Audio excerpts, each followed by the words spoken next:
عارف وتبصلي وتنزل اسمي واجري عليك وأحييني واحذرني مني خلفت في الناس لما كانت يا رحمة جت للعالمين يا ريتني عشت معاك زمان حياتي لو مش ليك مني خلفت في الناس لما كانت يا رحمة جت للعالمين يا ريتني عشت معاك زمان حياتي لو مش ليك مني ساعدني تشوفنا وانا احلى صفحة الجنة اشوفك وسط اهلك وسط الدعاء والملايين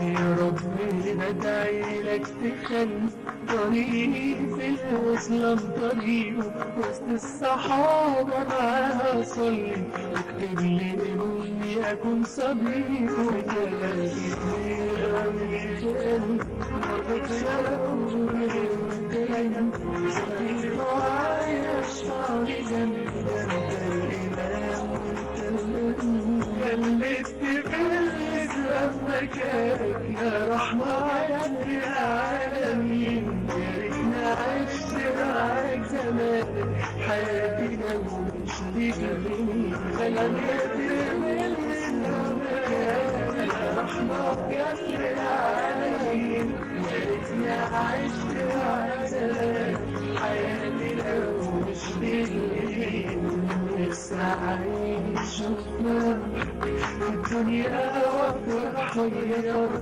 من غير ما اشوفك وسط اهلك وسط الدعاء والصالحين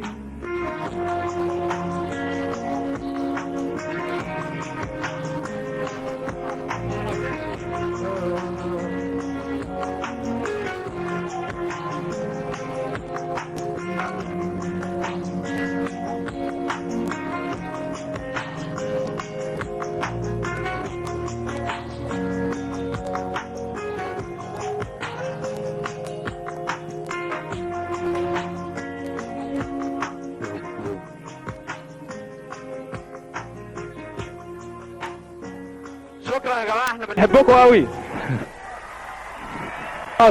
شكرا لفريق واما، تحيه من الجماهير لفريق واما، شكرا.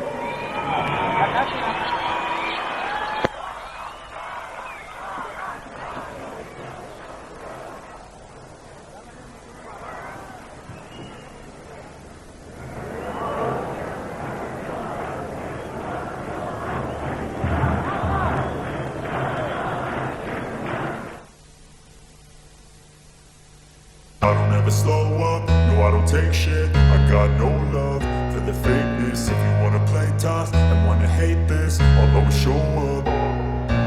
I don't ever slow up, no I don't take shit. I got no love for the fakeness. If you wanna play tough and wanna hate this, I'll always show up and make a statement. I don't ever slow up, no I don't take shit. I got no love for the fakeness. If you wanna play tough and wanna hate this, I'll always show up and make a statement. Everything I do so instinctive and so passionate. Every word I move so descriptive like an adjective. I got a vendetta against people who patented being negative when you should be getting after it.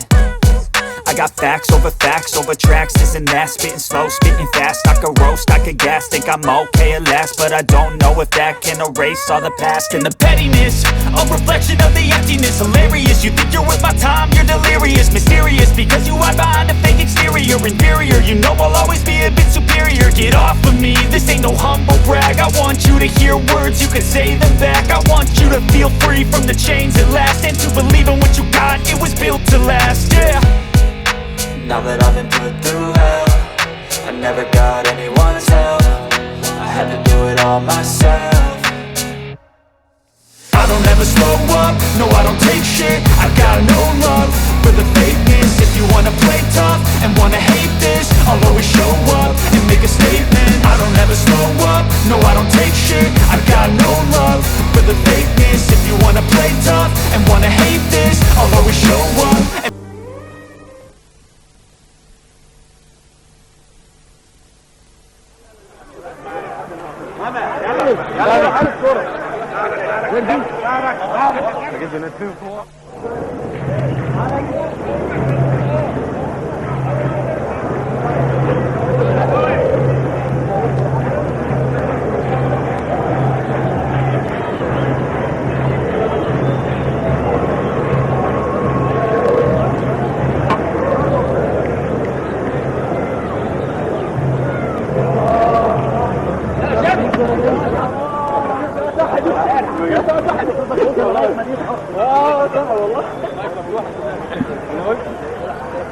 في 41 فريق بيتنافسوا في هذا السباق الرهيب.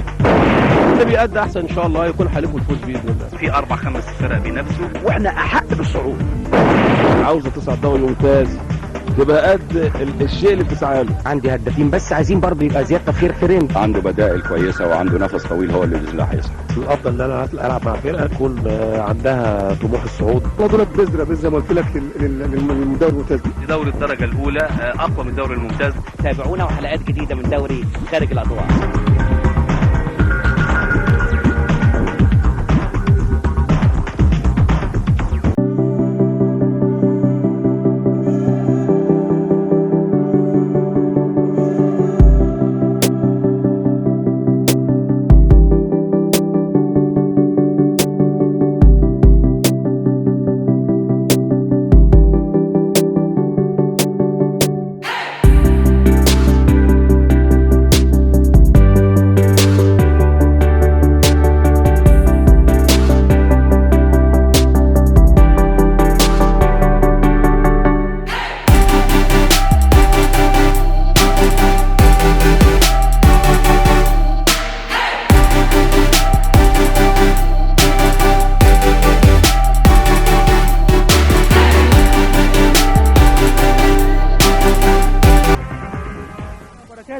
من استاد الكلية الحربية نحييكم، وهذه مباراة تكريم وحفل تأبين للراحل محمد عبد الوهاب.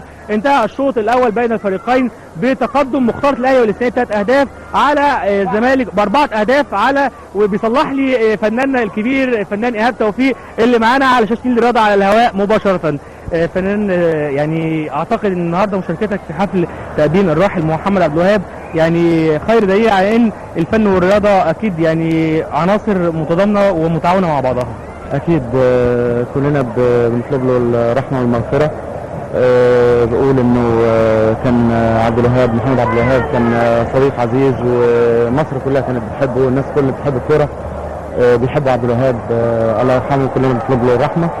ووجودي النهارده بقول يعني زي بقول اغنيه او مش عارف، كان نفسي اقولها مشاعر بتطلع لكن انا جاي بودعه. طب لو نسمعها مع بعض عشان الناس اكيد هتنفعل معانا. احنا هنغنيها دلوقتي ان شاء الله، بس اول ما نطلع على احنا على الهوا دلوقتي حاليا، احنا على الهوا.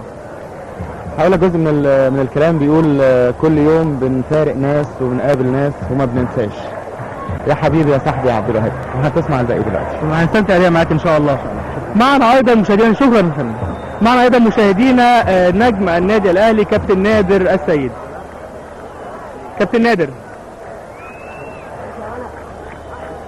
قناة النيل للرياضة طبعا بتقدم كل العزاء للنادي الاهلي، لاعبين وجمهور ومجلس اداره، ويعني النهارده يوم فعلا في مشاعر دافئه خاصه بالراحل محمد عبد الوهاب. نقول ايه على هذا اليوم؟ ربنا يرحمه، ده اكبر دليل محمد كان انسان كويس، وربنا سبحانه وتعالى يعني توفاه بالرحمه، وده اكبر دليل ان هو محمد كان انسان كويس وانسان جميل. يعني كل التكاتف اللي بيحصل سواء المسؤولين او لاعبين او جمهور بيحضر النهارده ده اكبر دليل على كده. انما الشيء الاهم والمهم ان ده شيء يحسب للنادي طبعا، يعني لان الطبيعي ان دايما الانسان بيكرم وهو عايش، يعني قليل جدا من بيكرم وهو متوفي يعني. فده شيء يحسب للنادي الاهلي، ده مش غريب عن النادي. والنقطه الثانيه اللي اهم بالنسبه لمحمد ان احنا ندعي له بالرحمه، لان ده هو ده اللي هيدوم له، هو ده اللي هيوصل له قبل التكريم الدنيوي يعني. ان شاء الله ربنا يرحمه وانا متاكد ان محمد ان شاء الله يعني في مكان افضل من الدنيا ان شاء الله. سريعا كده كابتن نادر عشان هننقل لاذاعه خارجيه مره اخرى لاستئناف المباراه، ذكرياتك مع كابتن محمد عبد الوهاب. والذكريات كلها ذكريات جميله بغض النظر عن المواقف، انما يكفي ان هو كان انسان كويس جدا مع الناس كلها وما كانش عنده اي مشكله مع اي حد يعني. ربنا يرحمه ان شاء الله. اللهم امين. شكرا لك كابتن. مشاهدينا، كانت هذه اللقاءات ما بين شوطي مباراة تكريم الراحل محمد عبد الوهاب، تغمده الله برحمته واسكنه فسيح جناته والهم اهله الصبر والسلوان. بعد قليل مشاهدينا ينطلق الشوط الثاني من هذه المباراة التي تأتي كحفل تأبين وتخليد لذكرى اللاعب الراحل محمد عبد الوهاب.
ما بنملكهاش، هتوحشنا وفراقك كان صعب علينا، بدموعنا بنبكي على فراقك والله صبرنا. هتوحشنا وهتفضل صورتك في عينينا، وهتفضل روحك حوالينا، ارتاح في الجنة يا حبيبي يا صاحبي يا عبد الوهاب، يا حبيبي يا صاحبي يا عبد الوهاب، يا حبيبي يا صاحبي يا عبد الوهاب، يا حبيبي يا صاحبي يا عبد الوهاب، يا حبيبي يا صاحبي يا عبد الوهاب، يا حبيبي يا صاحبي يا عبد الوهاب، يا حبيبي يا صاحبي يا عبد الوهاب، يا حبيبي يا صاحبي يا عبد الوهاب، حبيبي يا صاحبي يا عبد الوهاب، يا حبيبي يا صاحبي يا عبد الوهاب، يا حبيبي يا صاحبي يا عبد الوهاب، يا حبيبي يا صاحبي يا عبد الوهاب، يا حبيبي يا صاحبي يا عبد الوهاب، يا حبيبي يا صاحبي يا عبد الوهاب، يا حبيبي يا صاحبي يا عبد الوهاب، يا حبيبي يا صاحبي يا عبد الوهاب، يا حبيبي يا صاحبي يا عبد الوهاب، يا حبيبي يا صاحبي يا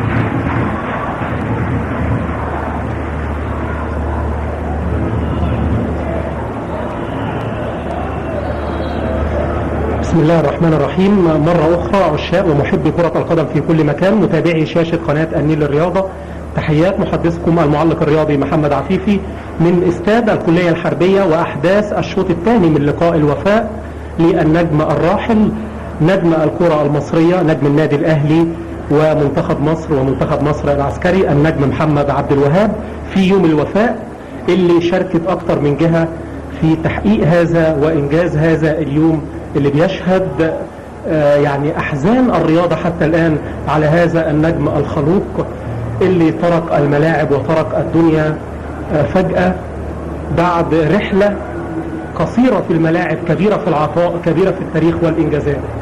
النهاردة لقاء بيجمع بين 4 أندية، النادي الأهلي والإسماعيلي في منتخب واحد. النادي الأهلي اللي لبس له فانيلته محمد عبد الوهاب آخر موسمين، ونادي الإسماعيلي أحد أطراف التكريم والوفاء في هذا اليوم، والطرف الآخر نادي الزمالك ونادي إنبي، نادي إنبي أيضا اللي لبس قميصه وفانيلته محمد عبد الوهاب. انتهت أحداث الشوط الأول ويوم الوفاء بتقدم منتخب الأهلي والإسماعيلي ب4 أهداف مقابل هدفين لمنتخب الزمالك وإنبي. منتخب الأهلي والإسماعيلي بالقميص الأحمر والشارة السوداء اللي على الأكمام، ومنتخب الزمالك وإنبي بالقميص الأبيض المماثل، ولكن الاختلاف في اللون، القميص الأبيض في هذا اللقاء. قلت لحضراتكم ان اللقاء النهاردة شاركت أكثر من جهة لنجاح هذا المهرجان، على رأسها وزارة الدفاع برئاسة المشير محمد حسين طنطاوي، اللي كان محمد عبد الوهاب أحد أفراد القوات المسلحة قبل رحيله وأحد لاعبي المنتخب العسكري. النادي الأهلي آخر محطات محمد عبد الوهاب في الكرة والحياة. نادي إنبي أحد أندية اللي لعب لها محمد عبد الوهاب، وأندية القمة الزمالك والإسماعيلي من أصحاب المبادرة في تحقيق هذا اليوم للنجم الراحل. عموما اللي ما كانش متابع معانا الشوط الأول، بدأ المهرجان بآيات من الذكر الحكيم، تلاها اللاعب الخلوق أسامة حسني نجم النادي الأهلي، واصطف اللاعبين أو وقفوا على دايرة المنتصف. دي أحداث على روح اللاعب ولاعبي نادي الترسانة رامي وأحمد وحيد رامي جمعة. وبدأت أحداث اللقاء اللي انتهى شوطها الأول بتقدم الأحمر هنقول على الأبيض 4-2. وبين الشوطين الفنان والمطرب إيهاب توفيق غنى أغنية خاصة للنجم الراحل أدمعت كل من في الملعب وأدمعت القلوب قبل العيون.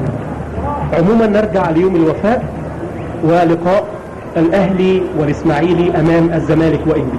انطلاقة في وسط الملعب، طبعا بدأنا اللقاء بمجموعة كبيرة من النجوم الأساسية لفريق النادي الأهلي ونادي إنبي والإسماعيلي والزمالك. خرج تقريبا معظم اللي كانوا في الملعب، وهنتابع مع بعض المجموعة اللي موجودة تقريبا كده، هنقولها بسرعة ونتابعها من خلال أحداث سير الشوط الثاني. هيبقى منتخب إنبي والزمالك في المرمى أحمد المحراس اللي نزل بدل عبد الواحد السيد اللي شارك لمدة دقيقتين لأنه لسه في مرحلة العلاج عبد الواحد السيد، وشعور طيب وكريم جدا من عبد الواحد وجوده في هذا اليوم. ونزل وارتدى ملابسه، وقف في المرمى وخرج بعد دقيقتين ثلاثة تقريبا. نزل أحمد المحراز حارس مرمى إنبي، بيلعب قدامه رضا جمعة، محمود بيومي وعماد عثمان ثلاثي الدفاع. أحمد عبد الحكم على الجنب اليمين، صلاح مارادونا على الجنب الشمال. وسط الملعب عبد العزيز توفيق اللي كان بيلعب ناحية الشمال في الشوط الأول، معتز إينو وفؤاد سلامة، واثنين فراوده رضا متولي وحسام مبروك. تقريبا دي يعني التشكيله اللي موجوده في الشوط الثاني. كل اللاعبين بيرتدوا القميص رقم 3 رقم محمد عبد الوهاب. النادي الاهلي ونادي الاسماعيلي امير عبد الحميد، وبدا اللقاء عصام الحضري، هيلعب قدامه شريف عبد الفضيل، احمد خليفه لاعبي النادي الاسماعيلي، ومعاهم عبد الله جلال من النادي الاهلي، جilberto محمد عبد الله. جilberto النهارده بعد فتره غياب طويله بتشهد عوده جilberto للقاءات من خلال لقاء ودي. اكوتي وعمرو سماكه واحمد حسن في وسط الملعب، وعمرو سمير من النادي الاسماعيلي، ومعاه وائل رياض شيتوس لاعب النادي الاهلي. نشوف احداث الشوط الثاني من هذا اللقاء. تقريبا 3-4 دقائق. على الجنب اليمين تتنقل عمرو سماكه، محمد عبد الله اللي بيعود لناحيه اليمين في النادي الاهلي، اللي بيحتلها لوقت كبير جدا اسلام الشاطر، وكان قبله محمد بركات، ومعاهم احمد صديق الوافد الجديد الى النادي الاهلي. ضربه حره على فؤاد سلامه لاعب نادي انبي، واحد المميزين في الشوط الاول من هذا اللقاء يوم الوفاء والعرفان للنجم الراحل محمد عبد الوهاب، نجم النادي الاهلي الذي لن نمل من ذكر اسمه وانجازاته وتاريخه الكبير في الفتره القصيره. بقول لحضراتكم ان هذا النجم شهد نجوميه هادئه قبل الرحيل ونجوميه طاغيه بعد الرحيل. قصه لمحمد عبد الوهاب يعني سطورها اذا كانت قليله فهي كبيره في معانيها. ويعني عذرا للساده المشاهدين ان احنا ما زلنا نعيش الاحزان لرحيل هذا النجم، ومعاه ثنائي نادي الترسانه الذين لن ننساهم ايضا. كان زميل عمره في الملاعب ايضا احمد وحيد، كان لاعب نادي الترسانه وزميل محمد عبد الوهاب من اقرب اصدقائه، وكان معاه في منتخب الناشئين والمنتخب الاولمبي. ورامي جمعه لاعب نادي الترسانه، ثلاثي فقدته الكره المصريه في اسبوع واحد تقريبا. نعود لاحداث اللقاء. صلاح مارادونا يفتح على الجنب اليمين عند احمد عبد الحكم. احمد عبد الحكم لاعب نادي المنصوره اللي انتقل الى صفوف نادي انبي. هنقول طبعا برضو اللاعبين اللي في الملعب كده، لان اللقاء النهارده في مجموعه من انبي الاساسيه خرجت، عندهم لقاء مع بترول اسيوط في الدوري غدا ان شاء الله على استاد المقاولين العرب. النادي الاهلي ادي محمد ابو تريكه ومعاه ابنائه في الملعب، حاجه جميله طبعا، وبيعتز انه لاعب كوره وجايب ولاده. عصام الحضري النهارده يوم بقول لحضراتكم يوم الوفاء، وجميع لاعبي النادي الاهلي موجودين. القايمه بالكامل 30 لاعب كانوا موجودين النهارده، ايضا ناشئي النادي الاهلي والاشبال وجميع الاجهزه الفنيه لقطاع الناشئين موجودين. المقصوره الرئيسيه جمعت رئيس النادي الاهلي كابتن حسن حمدي، كابتن محمود الخطيب نائب الرئيس، المهندس يحيى الكومي رئيس النادي الاسماعيلي، السيد ممدوح عباس رئيس نادي الزمالك اللي بادر مبادرة طيبة وكان أول المبادرين في هذا اللقاء مع النادي الأهلي. حاجة جميلة، وتملي كده نشوف الوئام في الأفراح والأحزان مع الأهلي والزمالك والإسماعيلي وجميع أندية القمة. كل ده بيصب في صالح الكرة المصرية في النهاية. وكان النهاردة أكبر دليل على يعني زي ما بنقول كده جمعت الكرة وأسرة الكرة المصرية والرياضة. يمكن الدكتور حسن مصطفى رئيس الاتحاد الدولي ورئيس الاتحاد اليد أيضا كان موجود في مقصورة استاد الكلية الحربية. جميع الرياضيين بكافة الطوائف وجميع اللاعبات جايين في هذا اليوم، يوم الوفاء. ولن يغيب محمد عبد الوهاب عن الملاعب، سيظل صفحة من صفحات تاريخ النادي الأهلي ومنتخب مصر. والنهاردة بقول لحضراتكم أكتر يمكن 11 و11 22 الأساسيين وجميع اللاعبين اللي موجودين كانوا بيرتدوا الفانيلا والقميص رقم 3 قميص محمد عبد الوهاب. حتى اللعيبة النهاردة اللي عندها لقاءات في الدوري غدا إن شاء الله جت وشاركت بتواجدها مع اللاعبين سواء في الملعب أو المقصورة الرئيسية لاستاد الكلية الحربية. يعني لاعيبة نادي انبي كلهم كانوا موجودين في هذا اللقاء، وشارك منهم من شارك بقيادة محمد يوسف وكابتن عصام مرعي مدربي النادي الزمالك ونادي انبي النهارده اللي بيحتلوا كرسي المدير الفني.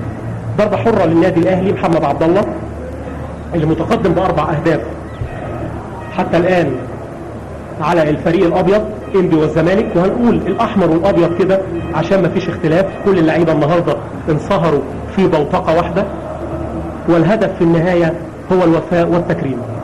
اكوتي منسى واحنا لسه ما نسيناش اكوتي. كان شعلة نشاط في النادي المصري وتألق مع النادي المصري، وتوقف التألق مع الإصابة مع النادي الأهلي. هيرجع تاني أكوتي، ده اللي هنشوفه في اللقاءات الرسمية لأكوتي مع النادي الأهلي. رمي التماس أحمد حسن استاكوزا يرجع بيها ورا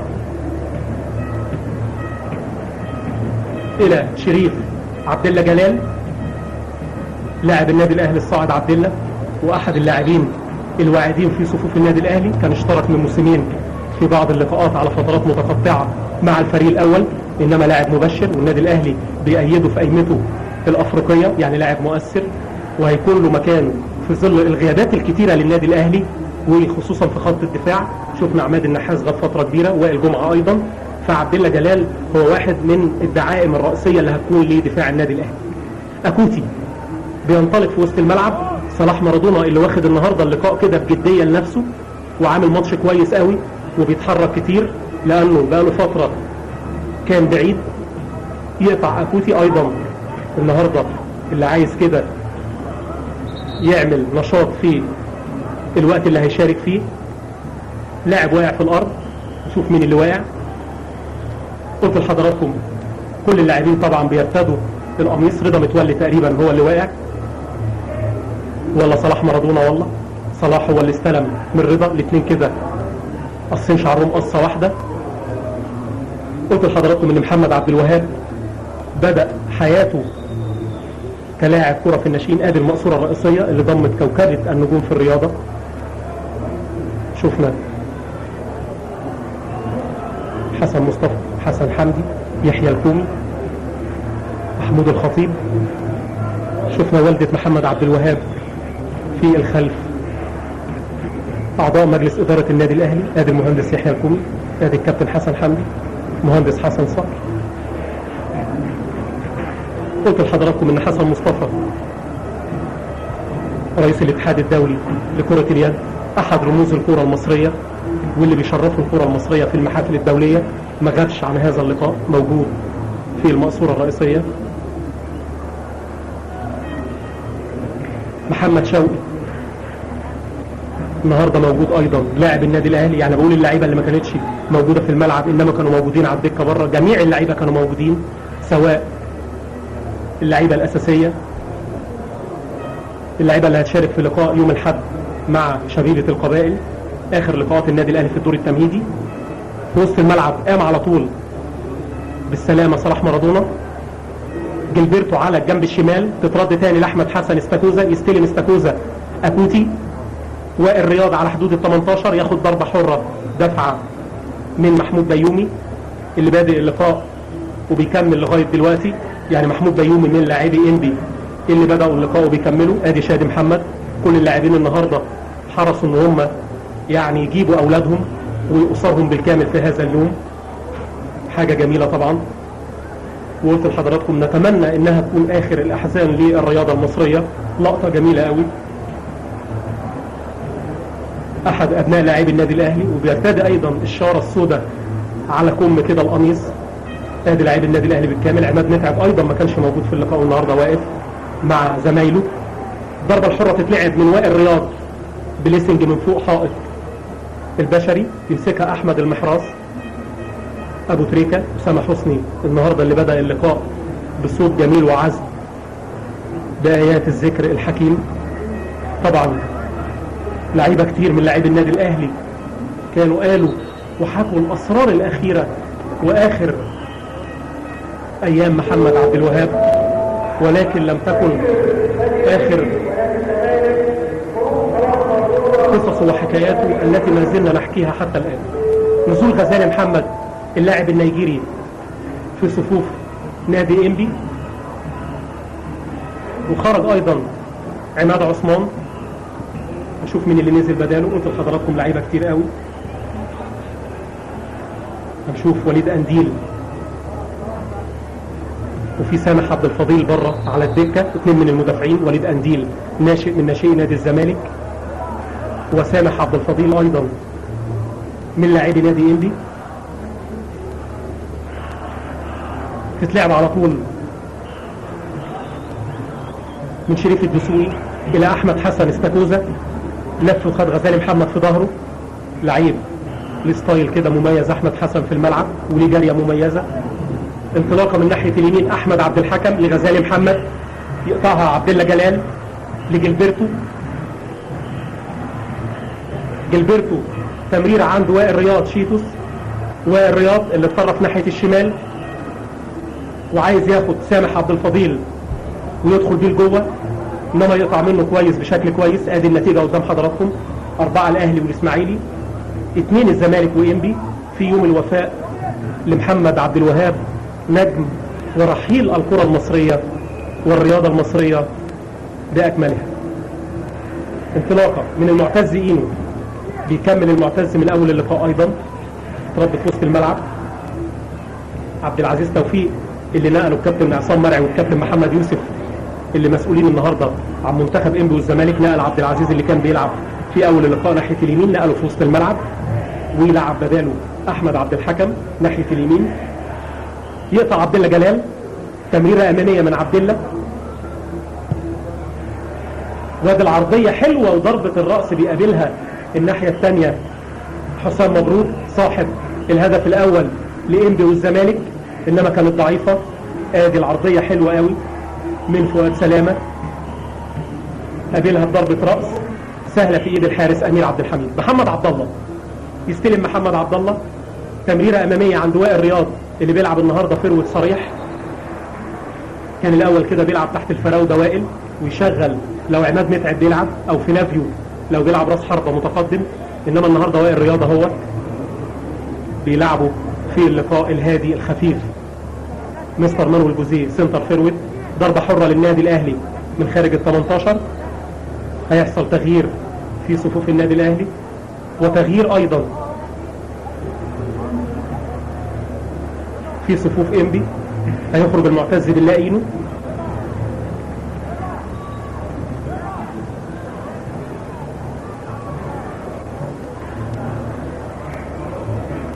خارج المعتز اينو، وينزل حسين فاروق احد ناشئي نادي انبي. خرج امير عبد الحميد ايضا، ونزل محمد صبحي حارس مرمى النادي الاسماعيلي. لقاء الوفاء لعيبه كتير هتشترك فيه لقاء اليوم. وخرج ايضا عمرو سمير لاعب النادي الاسماعيلي اللي اشترك في الشوط الاول، ونزل بداله رامي ربيع. تسديده حلوه من اكوتي، هيبدا بقى اكوتا هو يفوق ويرجع تاني، مميز هو بالتسديدات القويه. واحده حلوه على يمين احمد المحراس كان صاحي، انما في تسلل رافع المساعد. النهارده ابو العلا ودجيش بيساعدوا سمير محمود عثمان. وبدا اللقاء كابتن رضا البلتاجي حكمنا الدولي النهارده، تكريم للراحل محمد عبد الوهاب. تقريبا 17 دقيقه من زمن الشوط الثاني. التقدم للفريق الاحمر الاهلي والاسماعيلي 4 على الابيض الزمالك وانبي 2. وسط الملعب ثاني استلم رضا متولي، رضا لسامح عبد الفضيل، محمود بيومي مقطوعه ياخدها اكوتي، ينقل اكوتي لاحمد خليفه لاعب النادي الاسماعيلي اللي بيشارك مع النادي الاهلي. تمريره اماميه حلوه عند حسام مبروك، انما واخد خطوه سابق عبد الله جلال ليبرو النادي الاهلي، تبقى تسلل على حسام مبروك. قلت لحضراتكم ان محمد عبد الوهاب لاعب النادي الاهلي ومنتخب مصر السابق، بدا في مركز شباب سنورس في بلدته في محافظه الفيوم، احد الناشئين، وانتقل الى صفوف نادي الالومنيوم في وجود النادي الالومنيوم في الدوري الممتاز. ومن نادي الالومنيوم انتقل في صفقه كبيره جدا. نشوف التمريره الاماميه، انما يقطع في الوقت المناسب شريف الدسوقي ضربه ركنيه. انتقل قلت لحضراتكم من خلال مركز شباب سنورس الى نادي الالومنيوم، ثم الى نادي الزفره من خلال نادي الالومنيوم نادي الزفرة الاماراتي مضى على الورق محمد عبد الوهاب 4 سنوات، وما لعبش فعليا لهذا النادي. ال4 سنين قضاهم كاعاره لنادي انبي النادي المصري اللي بيشارك فيه لقاءه اليوم لمده 2 اعاره، ثم النادي الاهلي 2 ايضا، كانت دي اخر سنه في عقد محمد عبد الوهاب اللي كان عليها خلاف كبير جدا. ويتألق محمد عبد الوهاب اولا في صفوف المنتخبات، يمكن ديت من الطرائف في حياه محمد عبد الوهاب ان هو ما كانش بيلعب اساسي في انديته، كان بيلعب في المنتخبات الاول كاساسي. لعب مع الكابتن حسن شحاته في منتخب الناشئين، ولعب في بطوله كاس العالم في الامارات ايضا.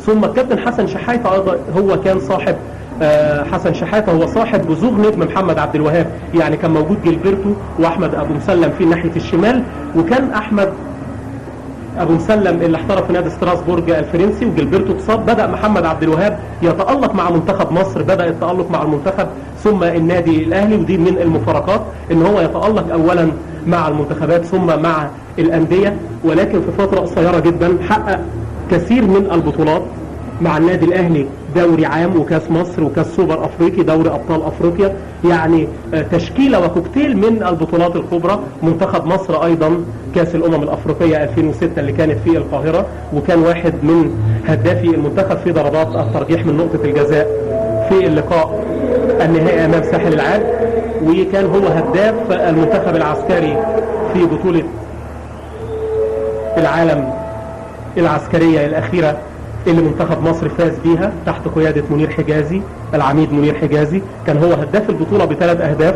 محمد عبد الوهاب كان شارك، يمكن ما شاركش في أول 3 لقاءات في البطولة، وشارك في ال3 لقاءات اللي بعد كده في الأدوار التالية. أحرز في كل لقاء هدف، كان هو سبب الترجيح لمنتخب مصر العسكري، وصاحب الهدف العالمي العسكري في النهائي أمام منتخب الجزائر. هدف ما ننساهوش، كان فاول من على ال18 وعملها حلوة قوي محمد عبد الوهاب، كانت هي سبب فوز منتخبنا العسكري. يعني ادي بطولات عسكرية عالمية وبطولات منتخب مصر، ومنتخب الناشئين ايضا حقق معاه كاس الامم الافريقية في بوركينا فاسو، وخروج من دور ال16 في كاس العالم في الامارات. محمد عبد الوهاب قلت لحضراتكم صاحب تاريخ، عمل تاريخ كبير من البطولات، لاعبين كبار جدا ولعبوا في الملاعب عشرات السنين، ولكن لم يكن لهم الحظ الفوز بهذه البطولات. هذا اللاعب اللي أصبح نجما فوق العادة، سواء كان لاعب ونجم فوق العادة. هجمة حسام مبروك، إنما من على رجليه على طول بيطلع عبد الله جلال. حسام مبروك تاني على حدود ال18، جاي له فؤاد سلامة، هيلعب لفؤاد، لعب لفؤاد سلامة، سند له عبد الله جلال، واقف له ويطلع بسن الجزمة، خد رمية تماس خبطت فيه فؤاد سلامة وهي خارجة. قريب سمير محمود عثمان ومشاور للفريق الأحمر الأهلي والإسماعيلي. قلت لحضراتكم إن محمد عبد الوهاب، ولازم لا نكل ولا نمل من الحديث عن هذا اللاعب في هذا اليوم، ومش هيكون ده آخر حديث أو آخر لقاء سواء مني أو من زمايلي أو من الصحفيين أو من جميع وسائل الإعلام اللي جات النهاردة تغطي هذا اللقاء بكل طوائفها، سواء مرئية أو مسموعة أو مكتوبة، لأنه يستاهل الكثير والكثير هذا اللاعب. في وسط الملعب وائل رياض، كان في ضربة حرة، آدي جilberto في الكرة اللي فاتت. طارق سعد اللي نزل بدل عمرو سماكة.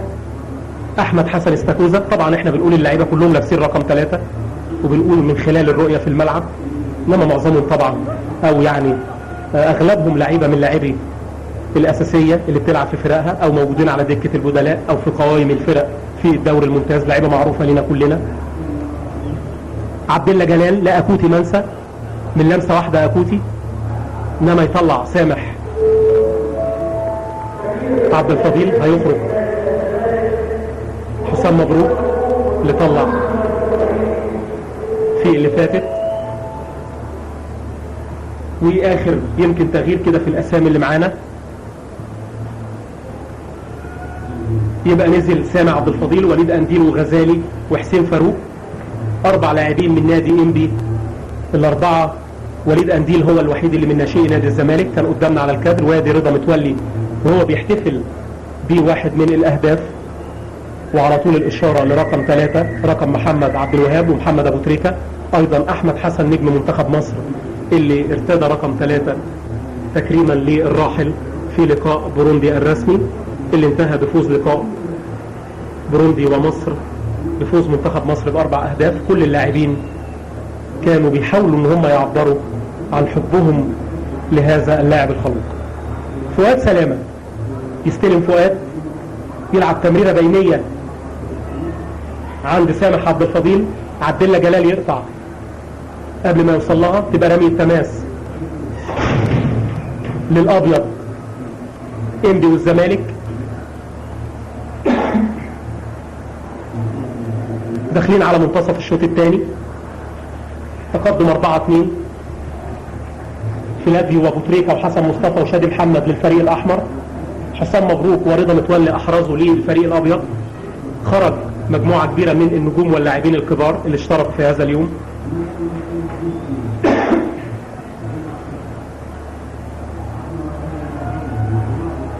ملعوب عند رضا متولي، محمد صبحي حارس مرمى نادي الإسماعيلي، عند رامي ربيع يسند لطارق سعد، ثنائي الأهلي المنتقل هذا الموسم من نادي الشرقية للدخان، أحد أندية أو القسم الثاني. ترقيصة حلوة، لاعب خط وسط طارق سعد. رامي ربيع لاعب ليه ستايل طويل كده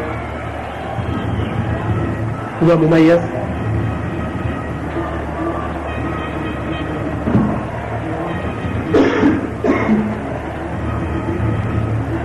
تتنقل على طول، ترقيصة حلوة من طارق سعد، تاني ثالث لمسة ليه، شكله كده لاعب مهاري، بيستلم حلو، بيقف على كورته كويس وبيستنى وبيبص لزمايله. وائل رياض ينقل نفسه ناحية الشمال لجلبرتو، وادي الرفعات الحلوة بتاع جلبرتو، بيفكرنا طبعا بنفسه جلبرتو. فترة طويلة قوي كان مصاب في حتة يعني من الإصابات الحساسة في كرة القدم كده في قدمه اليسرى، ورجع جلبرتو بالسلامة. واحد من لاعبي منتخب أنجولا أيضا اللي افتقدوه لفترة طويلة، وكان هيشارك في كأس العالم ولكن الإصابة منعته. وشارك فلافيو اللي بدأ يتأقلم بقى، هنقول يتأقلم كده ويتألق مع نجوم النادي الأهلي. قعد فترة كبيرة غايب عن التهديف، سنة بالكامل ما كانش أحرز فلافيو غير هدف في النادي المحلة. ولما فتحت ربنا كرمه وهو بس اللاعب كده، ساعات بتبقى مقفلة معاه، فلافيو فتحت معاه، والنهاردة حتى لقاء ودي قدر ان هو يسجل.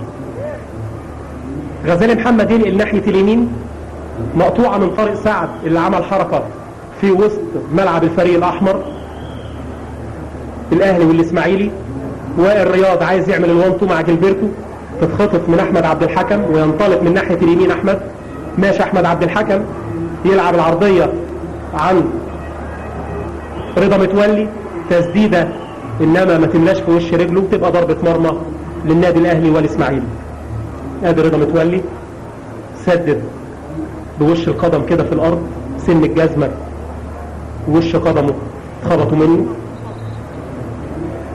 ألف سلامة رضا متولي، أحد لاعبي نادي إنبي المنتقلين هذا الموسم من نادي غزل المحلة في صفقة ثنائية مع أحمد المحمدي. مش موجود المحمدي، قلت لحضراتكم إن إنبي عنده لقاء في الدوري. ادي بوستر لمحمد عبد الوهاب، في القلب دايما يا عبد الوهاب، ويوم الوفاء النادي الأهلي اللي أشرف على هذا المهرجان الكبير.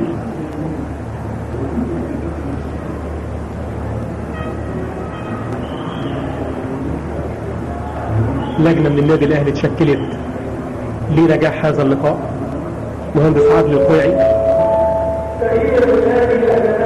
ومحرم الراغب، هادي خشبة، من اتحاد الكورة الكابتن أحمد شوبير، وطبعا نادي الأهلي برئاسة كابتن حسن حمدي والنائب محمود الخطيب أول الحاضرين في هذا اليوم، وكوكبة من نجوم الرياضة.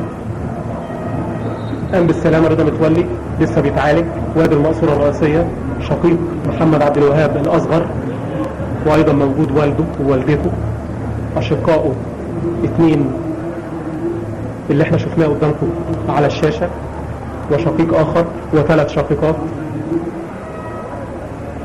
وموجود خال محمد عبد الوهاب أيضا يعني اللي كان بيسانده في رحلة الملاعب، وبيقولوا بلغة الكورة كده هو مدير أعماله، وهو اللي كان بيشجعه وبادئ معاه المسيرة. أكوتي منسى يستلم، أكوتي عايز يسدد بوش رجله الخارجي يعملها لمحمد عبد الوهاب. محمد عبد الوهاب ينطلق، ماشي محمد عبد الوهاب عايز يعمل العرضية، يتزحلق سامح عبد الفضيل وياخدها أمامية على طول، وهجمة لفريق إنبي، انطلاقة عند حسين فاروق.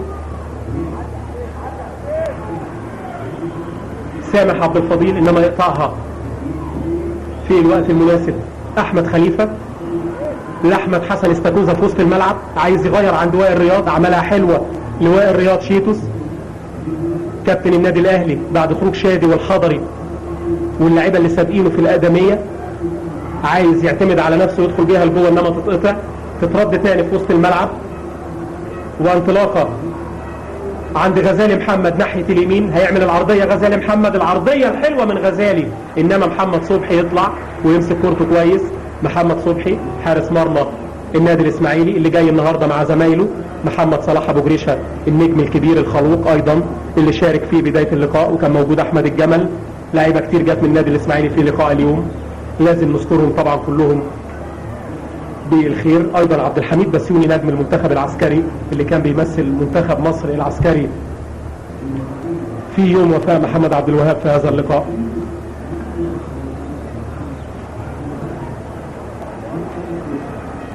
وائل رياض ينقل لمحمد عبد الوهاب، عايز يلعبها مع طارق سعد، محمد عبد الوهاب بيعدي انما ياخد ضربة حرة يديها سمير محمود عثمان حكم اللقاء.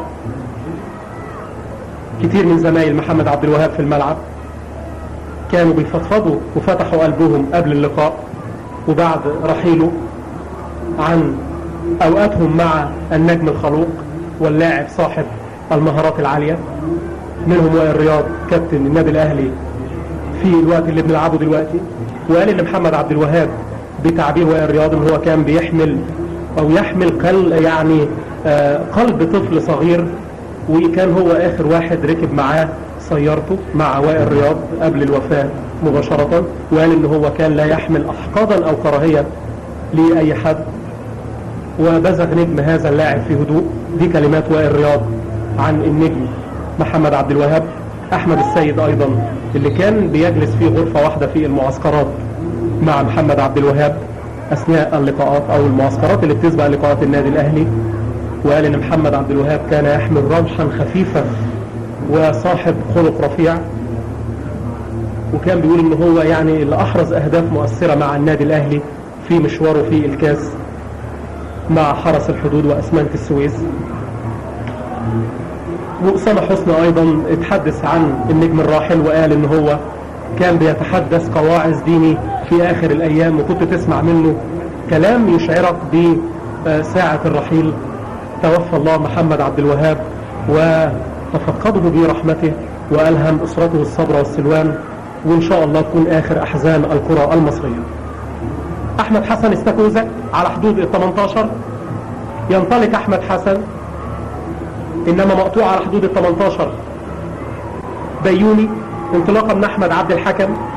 احمد عبد الحكم ماشي يلعب واحدة عرضية يقطعها محمد عبد الوهاب اللي راجع عامل سبرنت بيغطي تاني في وسط الملعب، تترد لفؤاد سلامة من الفريق الابيض الزمالك وإنبي، تمريرة بينية حلوة انما ياخد ضربة حرة منتخب إنبي والزمالك على حدود ال 18 من مكان مميز داخل المستطيل الاخضر، واحدة من الاماكن المميزة، وتملي بنقول ان الضربات الثابتة بتبقى واحدة كده من اقصر الطرق لاحراز الاهداف. اللقاء ودي لقاء تكريم الغرض منه المشاركة لجميع اللاعبين في هذا المهرجان. ادي احمد عبد الحكم لاعب إنبي كان قدامنا على الشاشة، ولاعب نادي المنصورة السابق. نادي الاهلي هيعمل تغييرين، شايف عماد متعب ايضا هيشارك. تسديدة حلوة من فؤاد سلامة، حلوة يا فؤاد يا سلامة، عملها بقدمه اليسرى انما فوق عرضة محمد صبحي. تغييرين للنادي الاهلي، تغييرات كثيرة في هذا اللقاء، مجموعة كبيرة من اللاعبين شاركوا في مهرجان الوفاء. خارج محمد عبد الله قلت لحضراتكم ان كل واحد النهارده بيتمنى المشاركه هيخرج وائل رياض، وهينزل هشام علي ايضا من النادي الاسماعيلي. خرج وائل رياض وخرج محمد عبد الله، نزل عماد متعب ونزل هشام علي من النادي الاسماعيلي. ادي وائل رياض قدامكم على الشاشه، وتحيه من جماهير النادي الاهلي، تحيه من منوي الجزيري المدير الفني. 33 دقيقه من احداث الشوط الثاني، التقدم للفريق الاحمر الاهلي والاسماعيلي، الفريق الابيض الزمالك وانبي. يوم الوفاء في استاد الكليه الحربيه لنجم الكره الراحل محمد عبد الوهاب، ومشاركه من جماهير الكره المصريه بكافه انتماءاتها. شفنا اعلام النادي الزمالك بكثره، شفنا رقم 3 على علم نادي الزمالك ايضا النهارده، يعني قمه الانتماء من لاعبي نادي الزمالك لنجم من نجوم منتخب مصر. جماهير النادي الاسماعيلي، علم النادي الاسماعيلي موجود وايضا مفروض فيه مدرجات الدرجه الثالثه والثانيه. جماهير كتيره من جميع الانديه مش هنقدر نحصر، مسؤولين عن الرياضه موجودين. احمد حسن استاكوزا ينقل في وسط الملعب لاكوتي. اكوتي منسى ينقل الملعب كويس قوي، عايز يغير عن هشام علي لاعب النادي الاسماعيلي اللي لسه نازل، انما طويل عليه تبقى ضربه مرمى. احمد المحراس هيلعب ضربه المرمى. مهرجان ناجح بكل المقاييس، حضور جماهيري لا بأس به، تقريبا 65-70% من مدرجات استاد الكلية الحربية جات الجماهير النهاردة تشارك. نتيجة 4-2، 35 دقيقة، 4 الأحمر الأهلي والإسماعيلي، 2 الزمالك وإنبي. ينقل غزالي محمد في وسط الملعب، تتلعب أمامية مفيش حد خالص غير محمد صبحي. ادي الكرة اللي فاتت، جilberto وأحمد عبد الحكم، فرق في الطول والقامة. خد فاول أحمد عبد الحكم بيضحك في الصورة. محمد عبد الوهاب في القلب دائما يا عبد الوهاب. عبد الله جلال يستلم عبد الله على مهله خالص لهشام علي.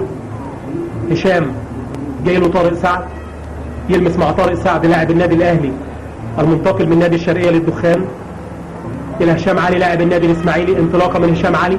فؤاد سلامه احد نجوم نادي انبي واحد المتالقين في هذا اللقاء، لمس الكره كتير، عمل شغل كتير. انطلاقه من وليد قنديل،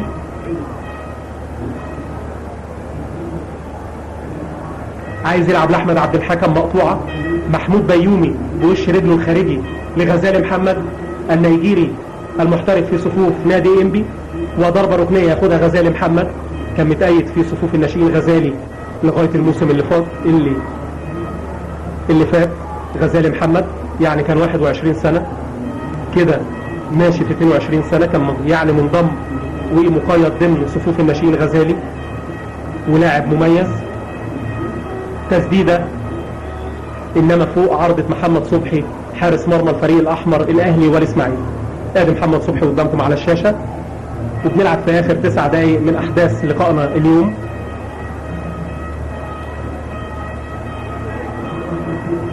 محمد صبحي يلعب ضربة المرمى، فؤاد سلامة يسند بصدره، سامح عبد الفضيل وهو واقع على الارض ينقل كورته اماميه، ياخدها هشام علي. عبد الله جلال لهشام علي تاني.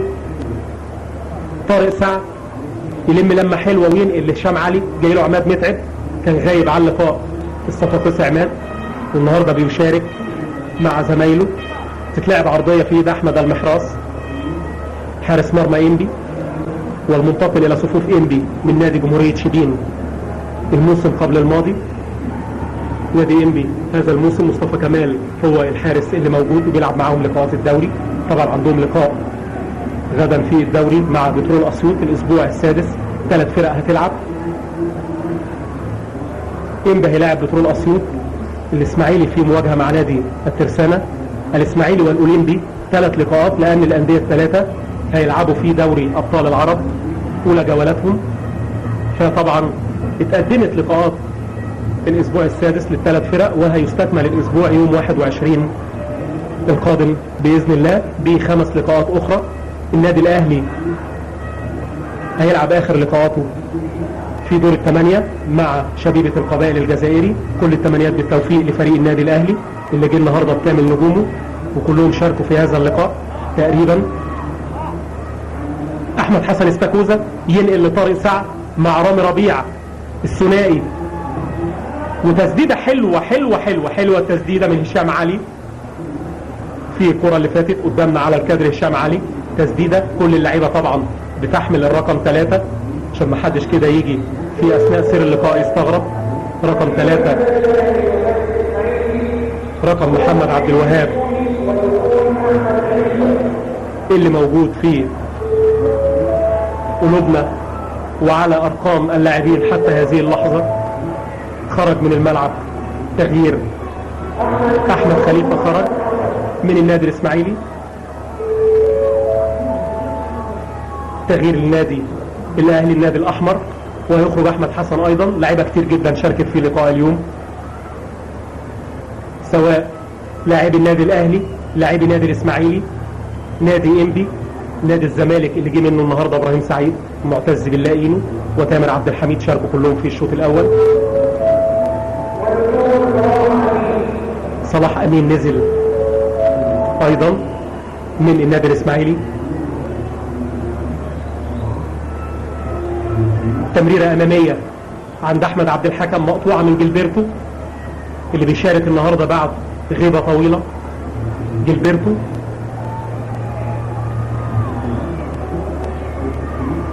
اكوتي داخلين على اخر 5 دقائق من احداث هذا اللقاء. يوم الوفاء لتكريم نجم النادي الاهلي ومنتخب مصر والمنتخب العسكري محمد عبد الوهاب، وفقيد الرياضه المصريه باكملها.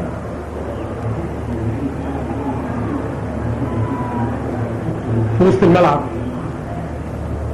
ترقيصه من سامح عبد الفضيل يرجع بيها ورا لرضا جمعه. محمود بيومي، رضا جمعه لبيومي تاني،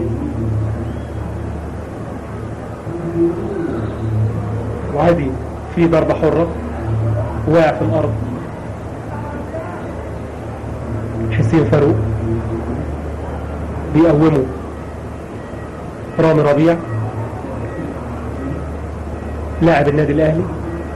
عبد الله جلال بيطلع على طول اماميه قبل ما توصل لرضا لغزالي محمد. كان موجود رضا متولي وخرج. تتلعب على طول رميه التماس، انما يدي ضربه حره سمير محمود عثمان. ضربه حره لصالح الفريق الابيض انبي والزمالك. احمد عبد الحكم يلعب الضربه الحره.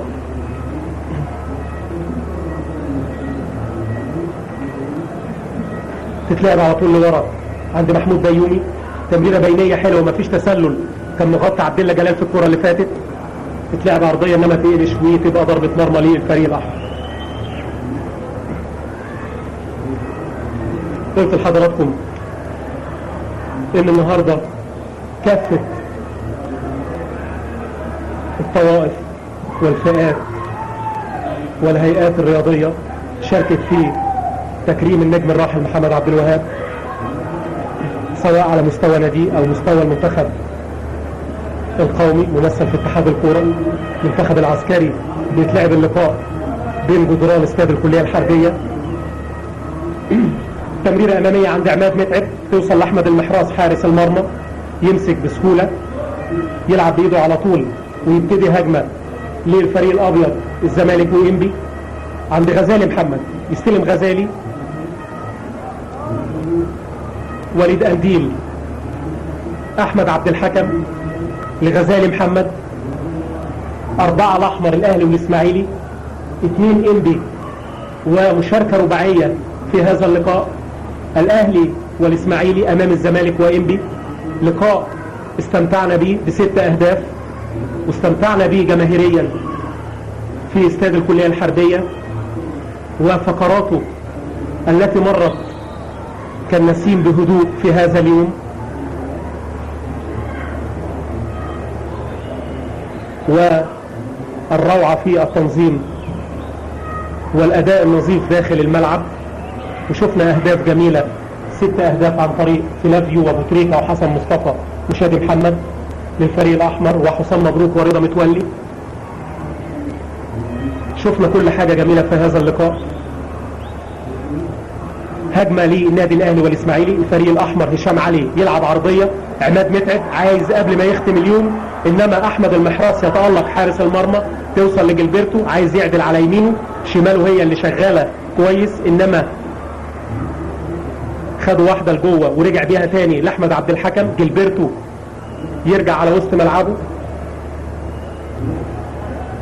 ورا خالص لمحمد صبحي حارس مرمى الفريق الأحمر والنادي الإسماعيلي في هذا اللقاء. عند عماد متعب من القلب يطلع شريف، وتسديدة قوية حلوة انما تقع من المحراس، والفولنج على طول حلو، الفولو حلو من عماد متعب، وحاسة التهديد طبعا عماد يغيب ما يجيبش، هداف يا عماد يا متعب. 5 الأحمر و2 الأبيض، وادي عماد متعب عمل الفولو في الكرة اللي فاتت كويس، تسديدة قوية من خارج ال18 صدها أحمد المحراس. ادي تسديدة من رامي ربيع فرود النادي الأهلي اللي نزل فيه الشوط الثاني، والمتابعة على طول من عماد متعب، هدف خامس للنادي الأهلي، و7 أهداف في هذا اليوم يوم الوفاء. تلعب على طول ضربة البداية ثاني، ومع الدقيقة الأخيرة من أحداث هذا اللقاء سمير محمود عثمان حكم لقاء اليوم بعد ما بدأ اللقاء رضا البلتاجي حكمنا الدولي. تمريرة بينية عند هشام علي يلحقها انما تطول منه. واخر دقيقة من احداث لقائنا، المهرجان الناجح اللي اقامه النادي الاهلي وشارك فيه النادي الاسماعيلي ونادي انبي، مهرجان تكريم ومهرجان الوفاء ويوم الوفاء لمحمد عبد الوهاب. وصافرة نهاية لقائنا اليوم من سمير محمود عثمان. مشاهدي ومتابعي قناة النيل للرياضة، عشاق كرة القدم في كل مكان، سعدنا بكم مع أحداث هذا اللقاء ونرجو أن تكونوا سعدتم بنا. تحيات محدثكم المعلق الرياضي محمد عفيفي.